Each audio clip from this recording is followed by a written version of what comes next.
Hi, I'm Nurse Jerko Javier from Leon University, Philippines. The third procedure is the fetal heart monitoring using a stethoscope. Before we proceed to the procedure, we must discuss first the purpose. The purpose is to check for the rate, rhythm, and the absence or the presence of acceleration and decelerations of the fetal heartbeat. Second is the assessment. Assess for the following. First, client's level of consciousness and ability to follow instructions. Second is the client's age of gestation is in the 5th month or the 20 weeks of the pregnancy. Third is planning. First, assess for the fetus well-being. Second, initiate nursing intervention for abnormal findings and document findings.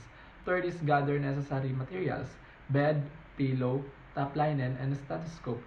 So let's perform the procedure.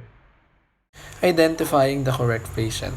Make sure you use the two patient identifier, which is the name and the birthday, and it's sometimes stated by the patient.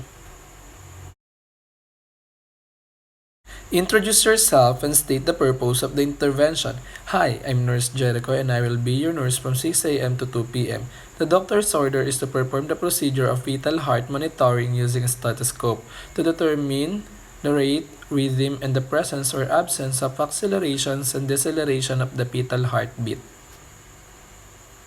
Before touching the patient, make sure you perform the hand hygiene. Assist the patient to lie on bed. Expose the part to be examined, keeping a cover on the other parts. Perform Leopold's maneuver to locate the back. This must be the second maneuver, which is the umbilical grip. Place the diaphragm of the stethoscope onto the client's abdomen where fetal back is located. Count the beat in 1 whole minute. 2 beats are equal to 1 count. The normal result is 120 to 160 beats per minute. Below or above this range indicates the fetal distress. Assist the client to get out from bed.